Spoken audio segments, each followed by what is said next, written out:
we understand that even if we don't have the best cars or the best sport, we still can leverage it by our technologies. Hi, welcome to the Halftime Snacks. My name is Ronen Einbinder. This show features the stories of talented people working in sports. Are you ready? Let's go!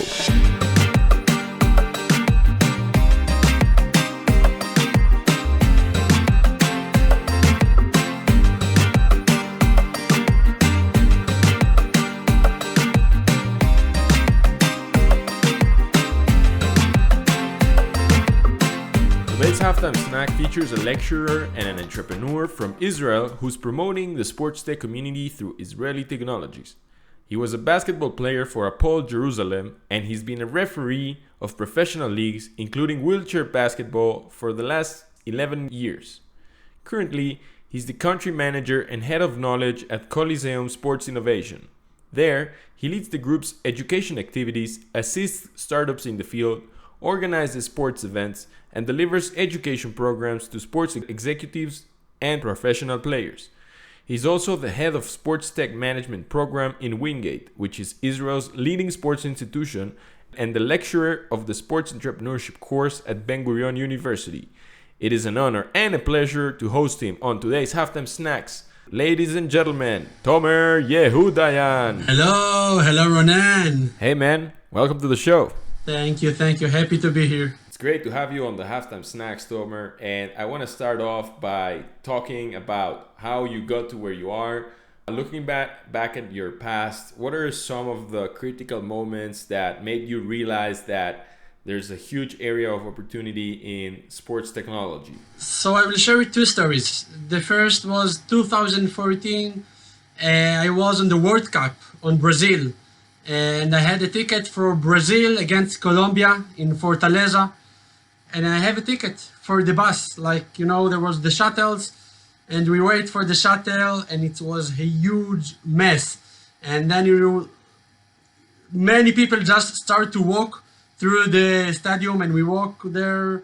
It was really long, but really funny, and a lot of people in the middle serve you cerveza.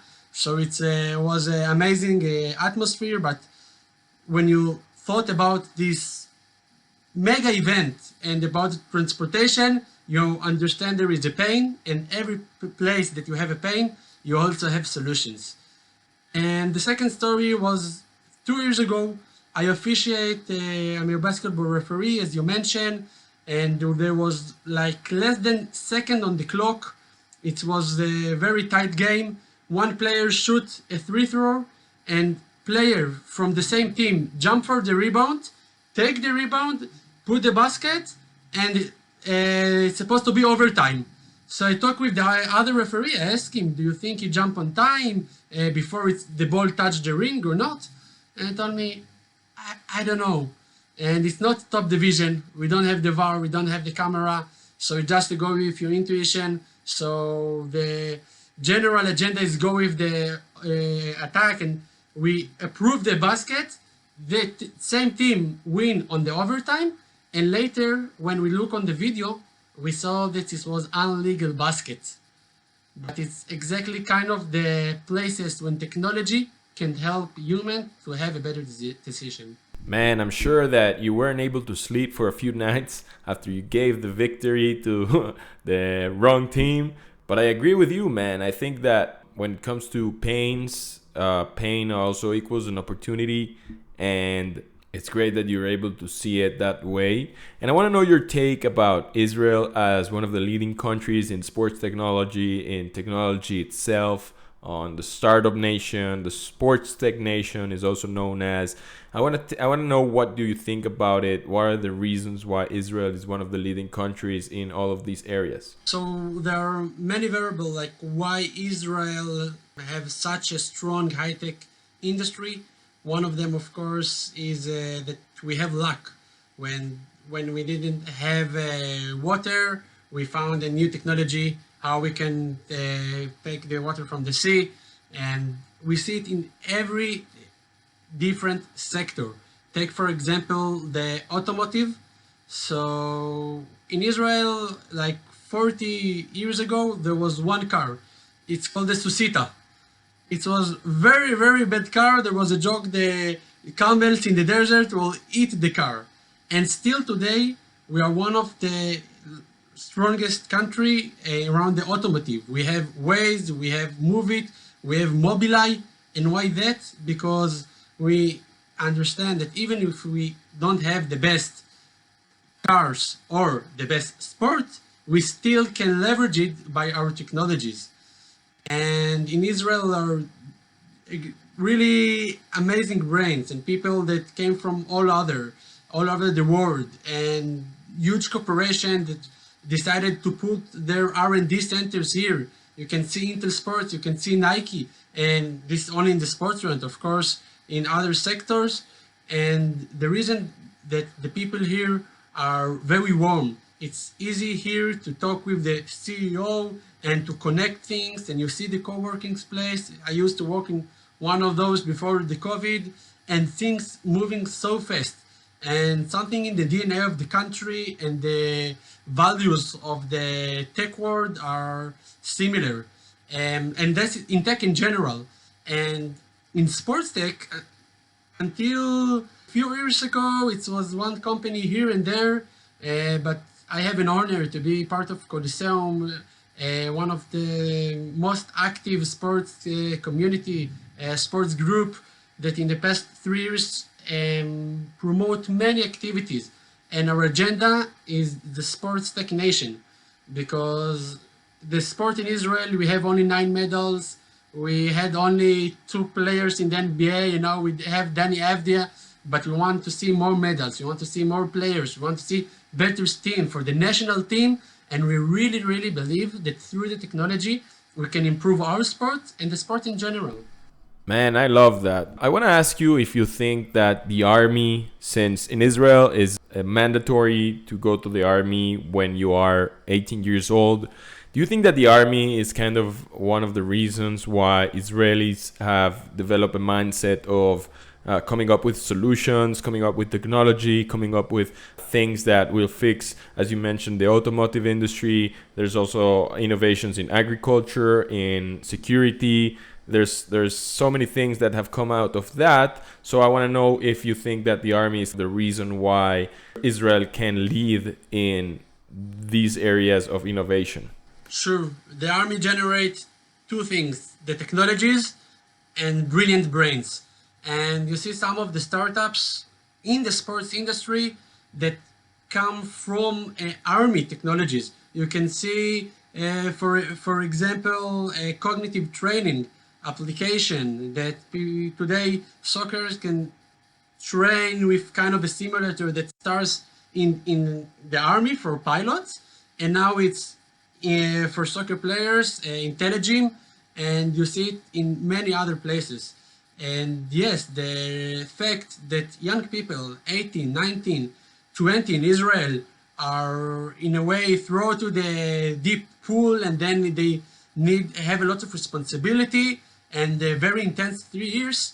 It generates everything. And then we go for traveling. I travel in South America, some people for the East, and you see the world and you back and you ask, what is my place?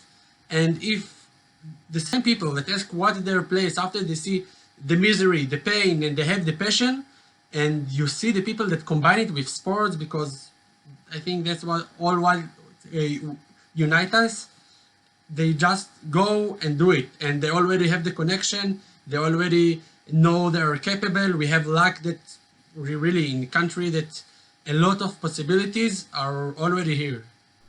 Yeah, man, I think that's a pretty unique characteristic about Israel, and that's why people there think about innovation the way they do, and I love that.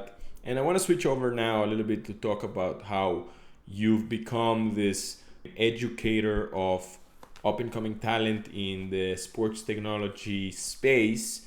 I want to ask you specifically, what are the main goals of creating a education program, or how do you strategically think about educating the emerging and talent that is going to lead Israel's sports industry in the next 20, 30, 40 years? When you look on the future of sports, you understand that you must to have the leaders that manage the sport, that manage the technologies. 50, 30, 10 years ago, the manager, the coach was mainly have his stomach, he feel go right, go left, this player will stay on the court, this go to the bench. But nowadays, the big difference is the data. And when you have the data, you have the tools, all the mindset, all the tools, all everything that drive the decision making for those sport leaders have changed. So the future managers, the future coaches need to understand that they have new tools and new technologies that can help them. And what's happened in many organizations, and you saw it on FIFA, and you saw it in many other places, that I don't want to insult anyone, but they have those dinosaurs that thinking in all thinking, and they have a lot of maps of interest that they don't want to change things, and this is the place the innovation stuck.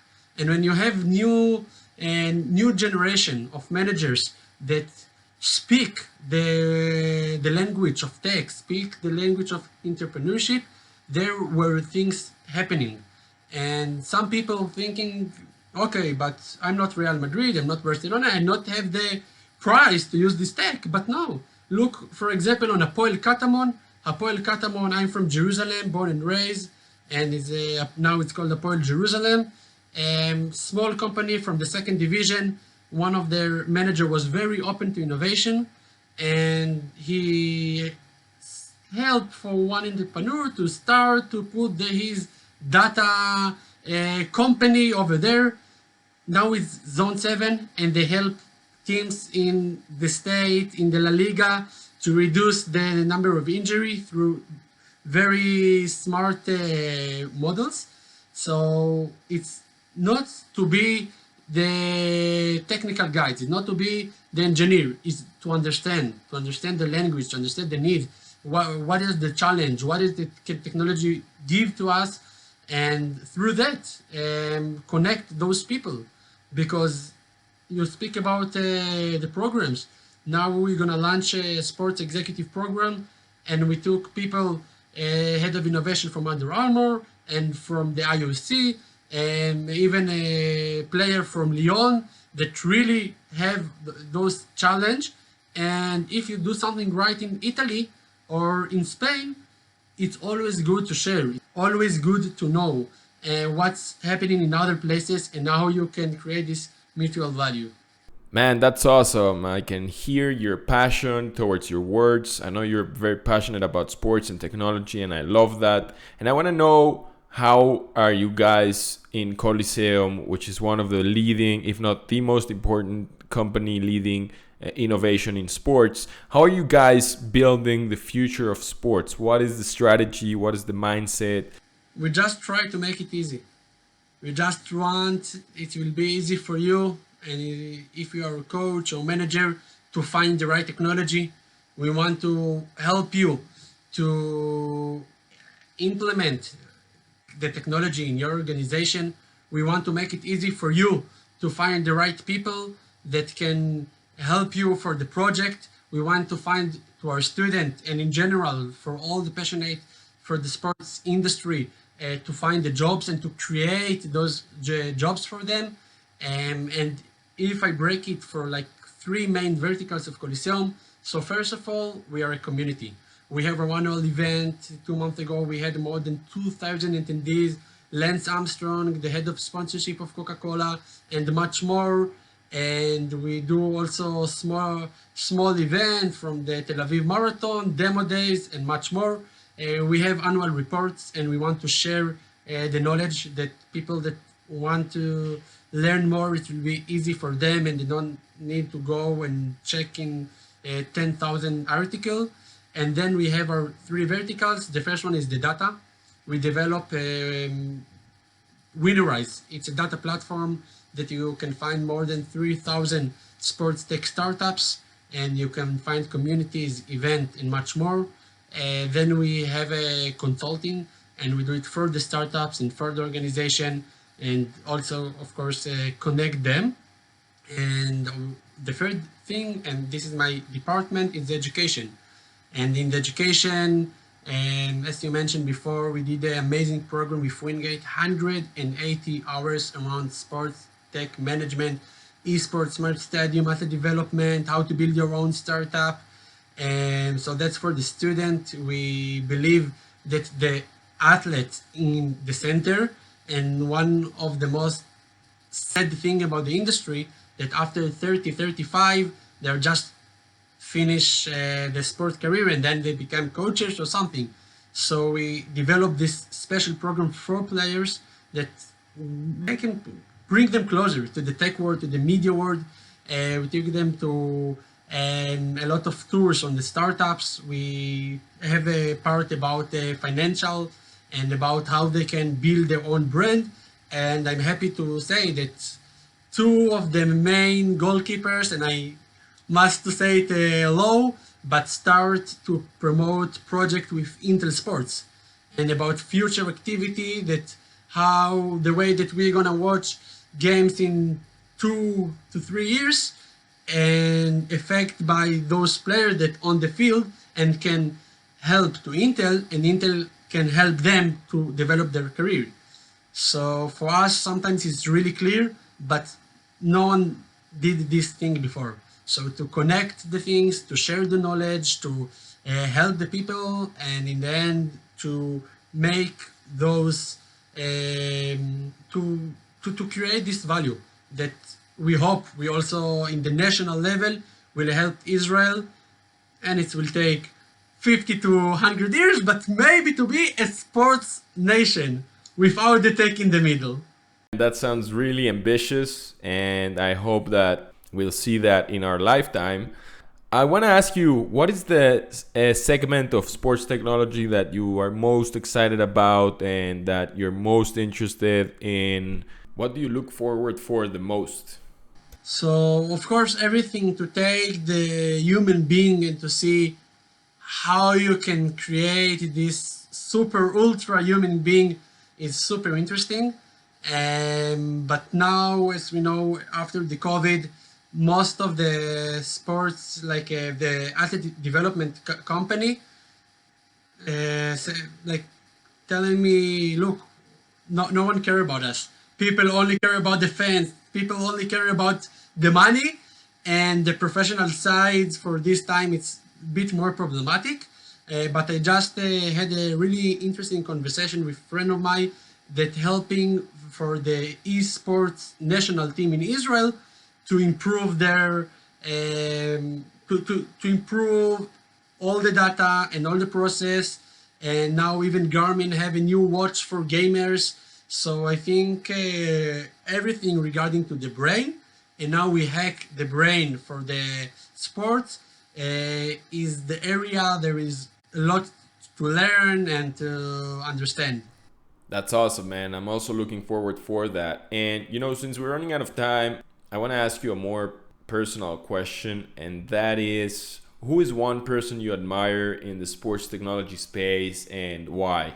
So first of all, huge respect to Oren Simonian, our founder. He used to be a soccer referee and established the Innovation Center in Tel Aviv University. And he is the one that founded the Colosseum sport.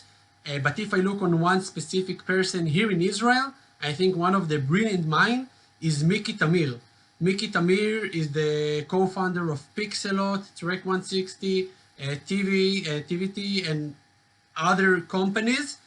And this guy really know to recognize the opportunity and to build huge company. And I hope to see more people like him that really change the sport in general, not only in Israel. Miki Tamir, if you're listening to this, we want you on the halftime snacks. It'd be great to host such an icon. And that was a great conversation, Tomer. Where can people find you?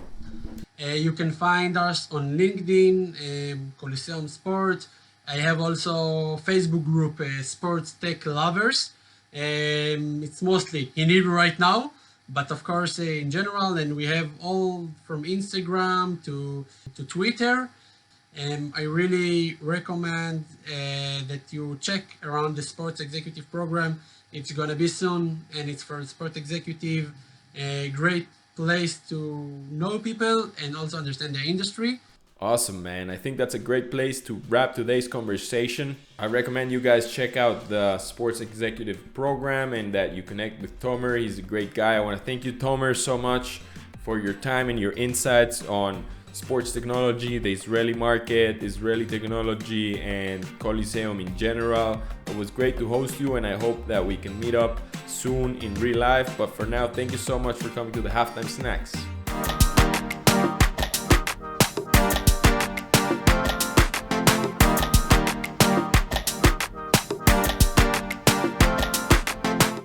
Before you leave, I want to thank you for listening. To hear these or any other Halftime Snack, check out the full archive on my website, which you can find on the show notes. See you next week!